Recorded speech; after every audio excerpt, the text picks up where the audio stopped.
Hello friends, welcome to our YouTube channel. Today we are going to discuss class 8th geography chapter number 1 resources. Resources के बारे में इस chapter में हम पढ़ेंगे। मीना और राजू दोनों अपनी अम्मा की हेल्प कर रहे होते हैं घर की सफाई में। तो वो थिंग्स को देखते हैं, क्लोथ्स देखते हैं, कपड़े देखते हैं, बर्तन देखते हैं, जो फूड ग्रेन्स होते हैं, कंगे होते हैं, बॉटल्स होती हैं, हनी की बुक्स होती हैं, वो सब चीज़ को देखती हैं। इन सब को यूज़ करते हैं हम, वो मोना बोलती है। That is a very that is why they are important. तो हम इनको यूज़ करते हैं, इसीलिए ये सारे इम्पॉर्टेंट हैं, तो अम्मा बोलती है। ठीक है, तो फिर उसके बाद फिर बोलते हैं दीज आर रिसोर्सेज। तो उसकी अम्मा ही बोलती है कि ये सभी रिसोर्सेज होते हैं। What is the resource? तो ये फिर उसके बाद जो राजू है अपनी अम्मा से पूछता है कि मम्मा ये रिसोर्सेज क्या होता है? तो फिर एनीथिंग, फिर उसकी अम्मा रिप्लाई करते हैं, ये देखो डेफिनेशन भी है बेटा, ये क्या है कि जो हम यूज़ कर सकते हैं अपनी नीड को सेटिस्फाई करने के लिए, उसको क्या बोलते हैं? उसको रिसोर्स बोलते हैं। उसकी मदर बोलती है, अम्मा बोलती है। लुक अराउंड यू, तो आप अपने आसपास देखो, ऑब्जर्व करो, और आप भी जान सकोगे, आप आइडेंटिफाई कर सकोगे कि क्या कितने तरह के रिसोर्सेज होते हैं। पानी पीते हैं जब हमें प्यास लगती है, और इलेक्ट्रिसिटी भी हम यूज़ करते हैं अपने घरों में। रिक्शा भी आपने देखा होगा, हम घर स्कूल में जाने के लिए रिक्शा का यूज़ करते हैं। टेक्स्ट बुक जो स्टडी करने के लिए, वो भी एक रिसोर्स है, यानी कि जिससे हमारी नीड पूरी हो रही है, वो क्या है? वो रिसोर्सेज हैं। जो आपके फादर हैं वो भी वो अच्छे अच्छे स्नैक्स लेके आते हैं आपके लिए, तो फ्रेश वेजिटेबल्स लेके आते हैं। ये भी क्या है? ये यूज़ होती हैं, ये सभी क्या है? रिसोर्स हैं। ओके, तो आगे है वाटर, इलेक्ट्रिसिटी, रिक्शा, वेजिटेबल, ये टेक्स्ट बुक, ये सब समथिंग कॉमन है, ये सब कुछ कॉमन है। ओके, ये सब हम यूज़ करते हैं, आप भी यूज़ करते हो, क्योंकि इनकी यूटिलिटी होती है। क्या होती है? इनकी यूटिलिटी होती है। यूटिलिटी या यूजेबिलिटी, ये वो होती है जिसको, जो एक ऑब्जेक्ट को रिसोर्स बनाती है। ओके, जो यूजेबिलिटी, यानी कि जब हम किसी चीज़ को यूज़ करते हैं तो उससे वो ऑब्जेक्ट रिसोर्स बन जाता है, हमारे लिए वो एक रिसोर्स बन जाता है। तो ये कोई चीज़ रिसोर्स कैसे बनती है? राजू अब ये जानना चाहता है, तो अम्मा अपने बच्चों को बताती है, जब थिंग्स रिसोर्स बनती हैं, रिसोर्सेज तब बनती हैं when they have a value, जब किसी चीज़ की वैल्यू हो तभी वो चीज़ किसी के लिए रिसोर्स बनती है। तो ये इट यूज़ और यूटिलिटी गिव्स इट वैल्यू। तो इसका यूज़ और यूटिलिटी ही उस चीज़ को वैल्यू देती है। जितने भी रिसोर्सेज होते हैं उनके वैल्यू होती है, उसकी अम्मा बताती हैं। वैल्यू का मतलब होता है वर्थ, कीमत। तो कुछ रिसोर्सेज होते हैं जिनकी इकोनॉमिकल वैल्यू होती है, यानी कि पैसों से हमें मिलती हैं। कुछ ऐसे होते हैं जिसकी इकोनॉमिकल वैल्यू नहीं होती। फॉर एग्जांपल, जो मेटल्स होते हैं इनकी वैल्यू होती है। ओके, जो मेटल्स होते हैं, अगर हमने कोई भी मेटल खरीदना है तो उसकी इकोनॉमिकल वैल्यू होगी। और ब्यूटीफुल जो लैंडस्केप होते हैं, सुंदर सुंदर लैंडस्केप होते हैं, उनकी इकोनॉमिकल वैल्यू नहीं होती। मगर बोथ, ये दोनों ही इम्पॉर्टेंट हैं और हमारी ह्यूमन नीड्स को सेटिस्फाई करते हैं। कुछ रिसोर्स इकोनॉमिकल वैल्यूएबल हो जाते हैं टाइम के साथ, जैसे कि आपके जो ग्रैंडफादर हैं, home remedy have no commercial value today. जो आपके दादू जी हैं वो होम रेमेडीज़ बताते हैं, उसकी अब कमर्शियल वैल्यू नहीं है। मगर अगर वो इफ़ देयर पेटेंट, अगर वो पेटेंट करें, उसको बेच दें, तो उसके मेडिकल फिर्म को आने वाले समय में तो उसकी इकोनॉमिकल वैल्यू हो जाएगी। ओके, तो ये ग्लोसरी में बता देती हूँ। पेटेंट का मतलब क्या होता है? It means the exclusive right over an idea और इन्वेंशन, यानी कोई नया आइडिया या कोई नई इन्वेंशन का बताना, उसको पेटेंट बोलते हैं। तो आगे है टाइम एंड टेक्नोलॉजी, ये दोनों इम्पॉर्टेंट फैक्टर्स होते हैं जो कि एक सब्सिस्टेंस को रिसोर्सेज में चेंज कर सकते हैं। ये बहुत रिलेट करते हैं हमारे पीपल की नीड्स के साथ। पीपल देमसेल्व्स, जो लोग हैं वो अपने आप को इम्पोर्टेंस, मोस्ट इम्पॉर्टेंट रिसोर्सेज हैं, यानी कि लोग ही इम्पॉर्टेंट सोर्सेज हैं पहले तो। ओके, उनके जो आइडिया हैं, उनकी नॉलेज है, उनके इन्वेंशंस हैं, उनकी डिस्कवरीज हैं, ये भी बहुत अच्छा वो एग्जाम्पल कह सकते हैं। ये क्रिएशन जो है ये रिसोर्सेज ही है, रिसोर्सेज से भी ज़्यादा है। ओके, ईच डिस्कवरी, जो भी कोई डिस्कवरी होती है, कोई भी इन्वेंशन होती है, ये बहुत लोगों तक जाती है ना। ये जो डिस्कवरी, जैसे फायर की डिस्कवरी ही है, अगर हम लगाएं तो इसकी जो प्रैक्टिस है, इसकी फायर के साथ हम कुकिंग भी करते हैं, तो उसके साथ फिर जब इसकी और भी प्रोसेसेस हैं, जैसे कि invention of the wheel, wheel की इन्वेंशन हुई, तो व्हील की इन्वेंशन होने के साथ साथ और डेवलपमेंट हुई, जैसे कि न्यू मोड्स ऑफ वो आ गए, हमारे ट्रांसपोर्ट आ गए, न्यू टेक्नोलॉजी के आने के साथ हाइड्रो इलेक्ट्रिसिटी भी आ गई, जिससे एनर्जी बनती है, और ये जैसे बहते हुए पानी से भी एनर्जी प्रोड्यूस की जाती है, ये भी इम्पॉर्टेंट सोर्सेज बन गए हैं। तो जैसे कि ये देखो जी, ये मदर है ना, मदर बोल रही है अ वेरी वैल्यूएबल वन, ये भी मदर के लिए बच्चा होता है ना, वो बहुत वैल्यूएबल होता है, तो इसीलिए ये लड़की बोल रही है हाँ, तो फिर मैं भी आपके लिए एक रिसोर्स हूँ। यस, ह्यूमन बीइंग भी रिसोर्सेज हो सकते हैं। टेक्नोलॉजी का मतलब क्या होता है? It is the application of the latest knowledge and skill in doing और मेकिंग थिंग्स। ओके, देन है ये टाइप ऑफ रिसोर्सेज के बारे में अब हम देखते हैं। रिसोर्सेज कितने तरह के होते हैं?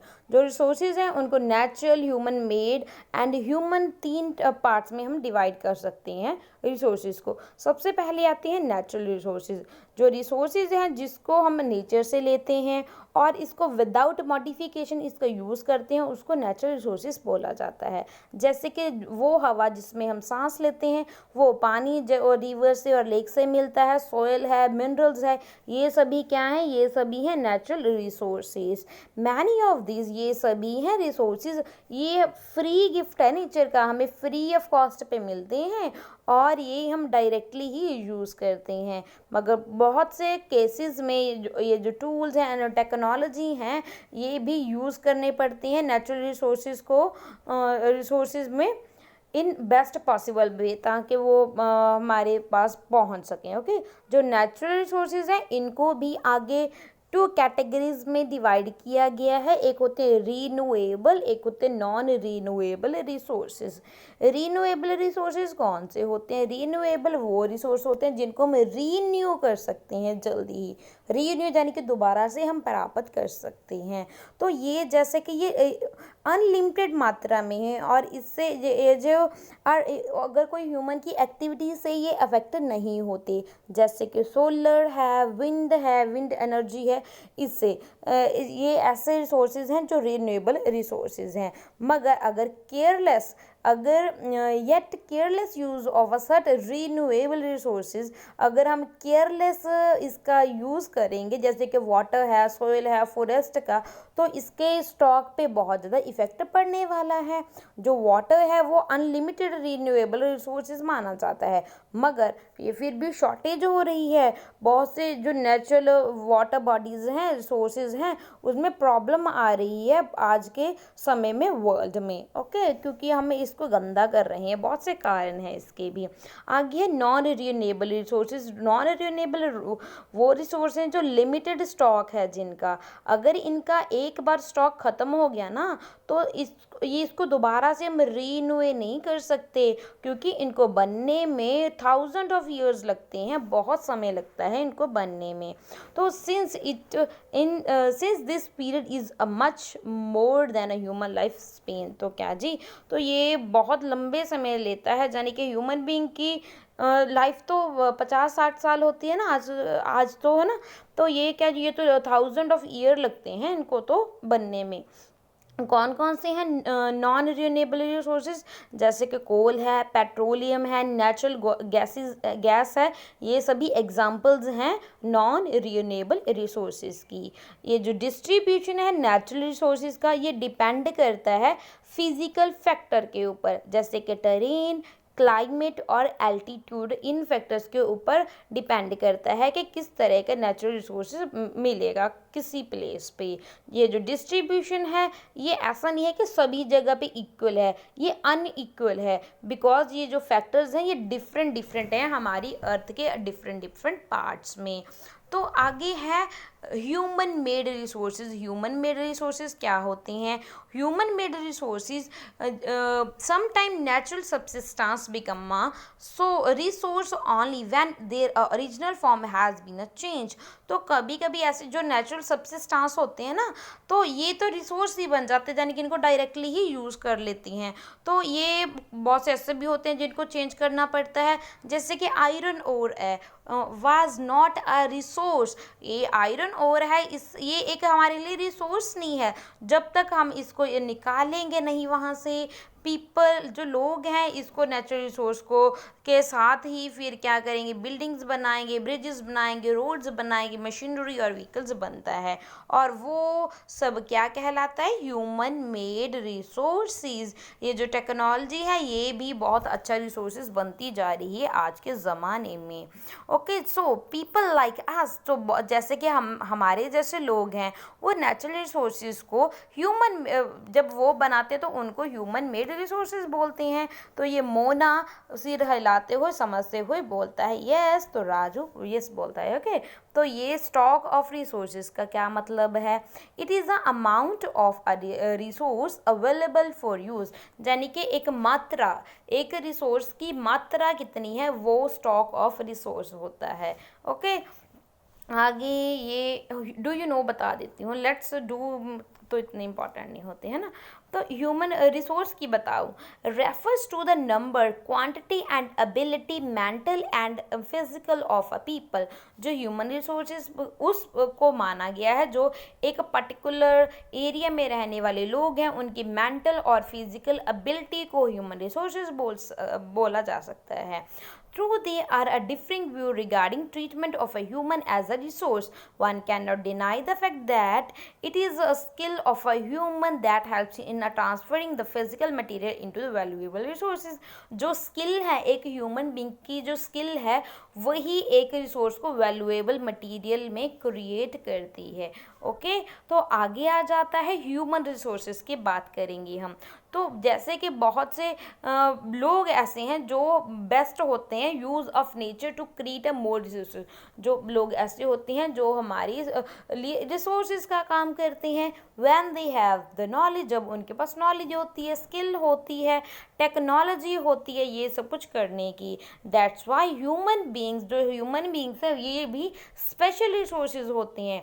Human people are human resources. जो लोग हैं वो कौन से रिसोर्स हो गए? वो ह्यूमन रिसोर्सेज हो गए। एजुकेशन है, हेल्थ है, ये बहुत हेल्प करती है मेकिंग पीपल वैल्यूएबल रिसोर्सेज, जो लोगों को वैल्यूएबल बनाता है। Improving the quality of people skill, जो लोगों की क्वालिटी को, लोगों की स्किल को जब इम्प्रूवमेंट होता है, that's they are able to create more resources is known as, तो वो और रिसोर्सेज को क्रिएट कर सकता है, तो उसको बोलते हैं ह्यूमन रिसोर्स डेवलपमेंट। तो इससे ये पहले ये बॉक्स देख लेते हैं। यहाँ पे आप देख सकते हो ये है, ये पढ़ रहे हैं crops ruined due to the drought, can I find a solution. ये बोल रहे हैं भी क्रॉप्स ख़राब हो रही हैं, फसलें ख़राब हो रही हैं, क्या इसके लिए कोई सोल्यूशन, सोके की वजह से ख़राब हो रही हैं, तो इसके लिए मैं सोल्यूशन दे सकती हूँ। तो ये फिर क्या, दैट्स इट, ये हाँ फिर ये जाती है इट्स ऑल थैंक्स। तो ये फिर सभी थैंक यू बोलते हैं इसकी नॉलेज और एजुकेशन के लिए, स्किल के लिए। We could find a solution, तो वो सोल्यूशन मतलब ये भी तो नहीं कर सोर्स ही हो गया, तो इसकी एजुकेशन इसने पढ़ा होगा तो इसने बता दिया ये क्या हम कर सकते हैं। Okay, human are interdependent on each other. जो ह्यूमन है ना एक दूसरे पे डिपेंड करते हैं। मैं आपके ऊपर डिपेंड हूँ, आप मेरे ऊपर डिपेंड है, ऐसे नहीं है।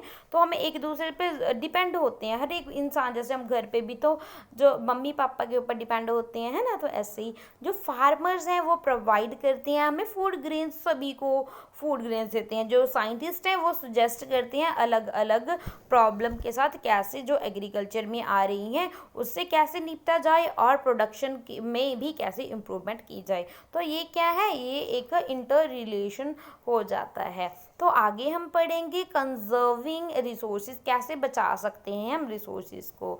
मोना को एक नाइटमेयर यानी कि बुरा सपना आता है। वो सपने में देखती है कि जो सारा पानी है ना अर्थ पे वो सूख चुका है, सारे ट्री कट चुके हैं और देयर वॉज नो शेड, ना यहाँ पे तो ना तो कोई छाई है ना तो कुछ पानी पीने के लिए ना कुछ खाने के लिए, और जो लोग हैं वो सफ़र कर रहे हैं, इधर उधर जा रहे हैं फूड और शेड की तलाश में। तो वो ये सब कुछ अपनी मम्मा को बताती है। तो ये मम्मा को पूछते हैं कि अपनी अम्मा को पूछते हैं कि मम्मा ये सचमुच ऐसा हो सकता है। तो उसके अम्मा बोलते हैं यस हो सकता है, अगर हम केयर ना करें इस रीन्यूएबल रिसोर्सेज की तो ये भी बहुत इसकी कमी हो जाएगी और ये भी नॉन रिन्यूएबल हो जाएंगी, बिल्कुल ही ख़त्म हो जाएंगे। ठीक है, धीरे धीरे नॉन रिन्यूएबल हो जाएंगे, लिमिटेड हो जाएंगे, धीरे धीरे फिर एक दिन ऐसा आएगा तो बिल्कुल ही ख़त्म हो जाएंगे। तो ये क्या फिर इसके लिए हम क्या कर सकते हैं, तो फिर उसके तो लॉट्स। तो उस अम्मा बोलती है कि वो बोलती है यूजिंग रिसोर्स केयरफुली, तो हमें जो रिसोर्सेज हैं उनको बहुत केयरफुली यूज़ करना चाहिए। तो इनको टाइम तो and giving them time to get renewed, तो इसको हमें टाइम देना चाहिए रीन्यू होने के लिए, रिसोर्स को कंजर्वेशन करने के लिए, बैलेंस होना चाहिए, बैलेंसिंग द नीड। तो हमें अपनी नीड को भी बैलेंस करना होगा, रिसोर्स और कंजर्व करना होगा फ्यूचर के लिए, जिसको हम सस्टेनेबल डेवलपमेंट बोलते हैं। यानी कि इस तरीके से यूज़ करना है कि हम भी यूज़ करें, अपनी नीड को कंप्लीट कर लें और आने वाली जो जनरेशन है उसके लिए भी बचाए रखें, उसको बोलते हैं सस्टेनेबल डेवलपमेंट। तो ये बहुत से तरीके हैं जिससे हम कंजर्व कर सकते हैं और इन रिसोर्सेज को हर एक जो पर्सन है वो कंट्रीब्यूट कर सकता है इस कंजम्पशन के रिड्यूसिंग में। रिसाइकल कर सकते हैं, रीयूज़ कर सकते हैं हम थिंग्स को। रिसाइकल मतलब हम दोबारा यूज़ कर, रिसाइकल यानी कि उसका अगर कोई चीज़ यूज़ होगी तो उसका और कुछ काम ले सकते हैं, उसे रीयूज़ कर सकते हैं। तो इन डिफरेंट वो करके हम इंटरलिंक कर सकते हैं, इनको बचा सकते हैं। तो उस शाम को जो ये बच्चे होते हैं और उनके जो फ्रेंड्स हैं वो एक पैकेट बनाते हैं और शॉपिंग बैग्स बनाते हैं ओल्ड न्यूज़पेपर से, और डिस्कार्ड क्लोथ्स होते हैं उनकी, और बास्केट्स होती हैं और वो बैम्बू स्टिक से बनाते हैं।